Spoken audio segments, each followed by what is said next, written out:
Hello and welcome to Top 5 Friday, an oasis of music tech content in a desert of TikTok memes.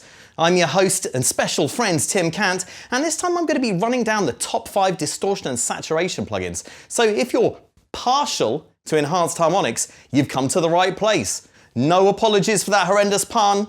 Let's heat things up with the top 5. Ravage causes some damage at 5. We get trashed at number 4. Saturn returns at 3. RC20 gives us some retro colour at 2. And Decapitator is ahead of the pack at number 1. At 5, Ravage by SoundSpot. Step up and maul your sounds using this modulated distortion processor from SoundSpot. Just turn up the drive to get going, or bring up the destroy parameter to smash the signal even further. With 6 types of modulated distortion, there are plenty of flavours on offer, and you can pan your distortion across the stereo field too. But where Ravage gets really cool is the modulation page.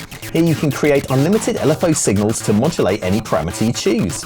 These LFOs aren't just restricted to certain pre-made shapes either. You can draw your own waveform, then reverse it or modulate its pulse width. Okay, let's check out Ravage's modulation capabilities. I'll bypass the effects, we've got a bit of a synth line here. Let's activate the effect. Got 6 different distortion modes to choose from. Each adding a different type of harmonic interest. Oh lordy. Oh, that's very strong. Let's try modulating that. So we'll turn down the drive, go into the modulation section, and we'll set the LFO we've got active to drive and turn up the amounts. There we go, it's modulating over a bar. Let's change it to a beat. We can change the shape by double clicking to add breakpoints. Change the curves here. You can change the pulse width modulation to alter its rhythm. Make it play backwards. Let's add some destroy while we're at it. You can change this to any destination you like. Let's go for some high pass.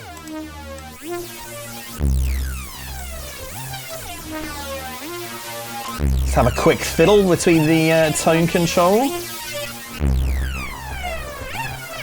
So there you go, grunge in a little tiny box. At 4, Trash 2 by IZOTOPE.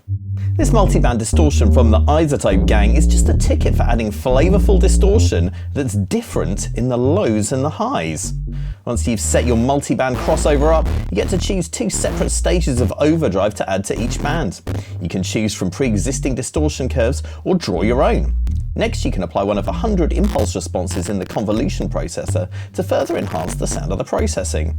As well as that lot, there's filtering, dynamics delay, and even modulation on board, making Trash 2 far more than a mere distortion processor.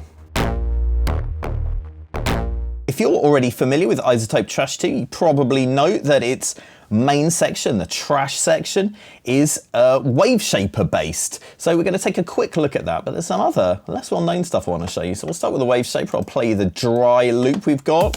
If we want to wave shape it, we just select a wave shaping mode. Let's go for tape saturation.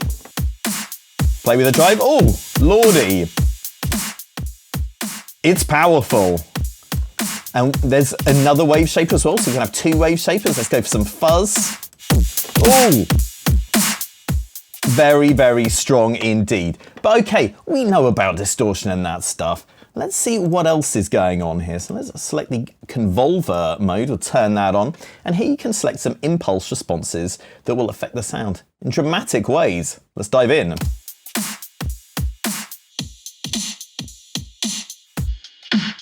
So this is fantastic for adding characters to your sounds real quickly. But what I like are the mechanical impulse responses. Badger. Badger beats, they're gonna be big. Cat. Dog. What about pig? So you get the idea. Pretty crazy, and ideal if you want to make some real filth. But another cool thing I want to show you is the dynamics section. So let's activate that. Now, this is cool because not only does it have a multi-band mode, much like Neutron, but unlike Neutron, you can have not 3, but 4 bands of dynamics processing.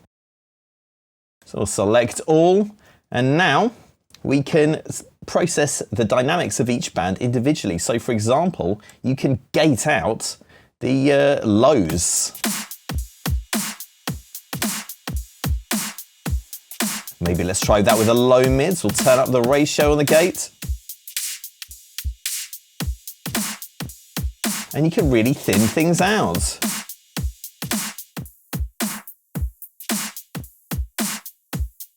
We'll go for number 4 as well. So yeah, Trash 2 from IZOTOPE. It's a real Swiss Army knife of a distortion saturation effect, and so much more. At 3, Saturn by FABFILTER. Another multi-band effect, Saturn offers up to 6 bands for you to load one of 16 distortion processors into.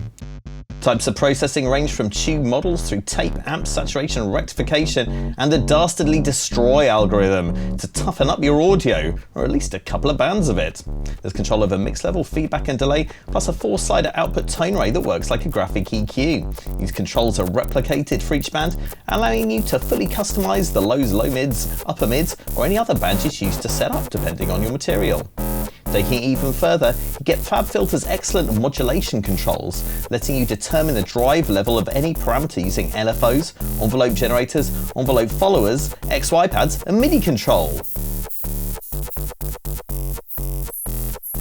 Just going to show you a little trick you can use in Saturn now to boost the low end of sounds. So we've got a dry techno drum loop here.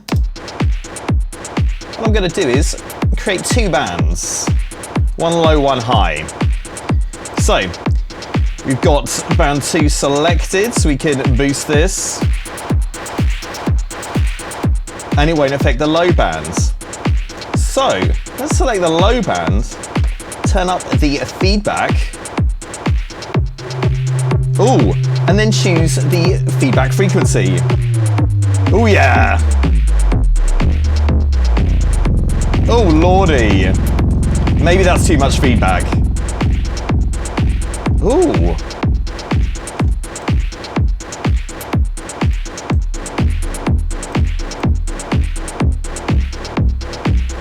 Oh, listen to that low. We can change the dynamics too. Make it nice and long.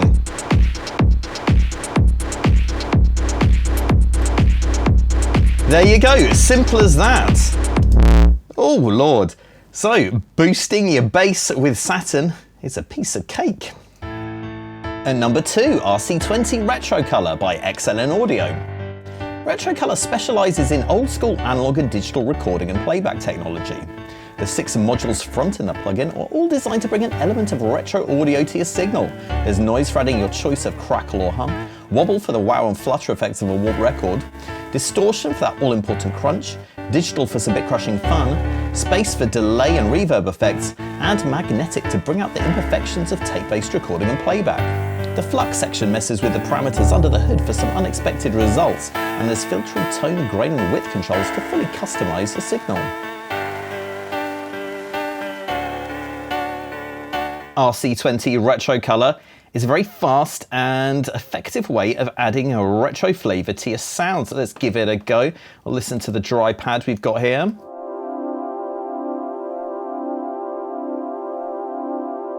It's all very nice, clean and consistent, but maybe you don't want that. Maybe you're going for something more of like a lo-fi house feel or a synthwavy thing. For both of those, I highly recommend the VHS preset. Let's hear how that sounds. We can mix between the wet and the dry signal with this magnitude control.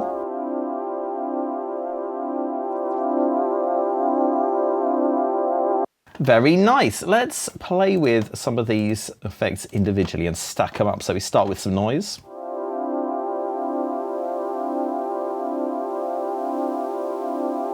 Let's make something really quite processed. We'll add some wobble. Turn down the rate of the wow and the flutter. But we'll add a bit of flux there, which is kind of like a random factor. Gives us that wobbly tape sound. Add a bit of distortion. Various distortion types here.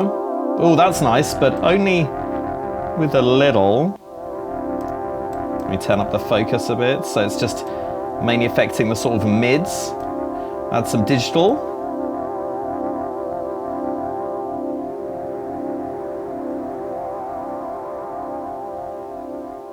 Oh, it's so wonky. Why not add some space? Oh yeah. And finally some magnetic. So this is yet more tape sounds. Oh yeah, dropouts, giving you that authentically knackered sound. So let's again listen to the dry.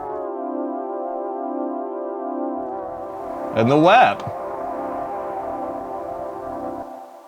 So there it is, fantastically authentic retro sounds taking you back to the decade of your choice. At number 1, Decapitator by SOUNDTOYS. Distortion and saturation come from the effects of pushing hardware to its limits, and that's the sort of effect that Decapitator intentionally models.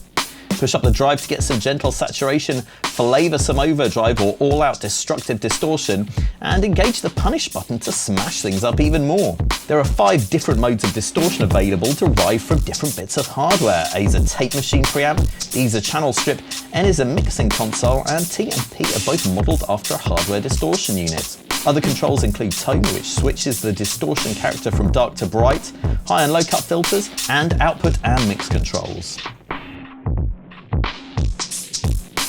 Here is a quick tip to get a little bit of a different feel out of Decapitator. We've got a bass line running through an instance of Decapitator on one channel here. I'll bypass the effect. You can just hear the dry bass line on its own.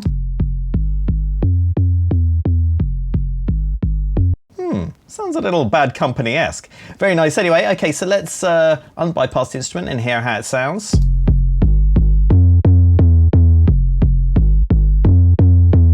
That gives us a particular timbre. Now, I've created a copy of this track, and instead of just driving it normally, I've activated the punish mode, but I've turned down the utility a bit before the plugin, so we get a bit of a different feel with the distortion. You get a kind of bit more of a harmonic that goes all the way through the sound rather than just hitting at the start. So let's take a listen to that.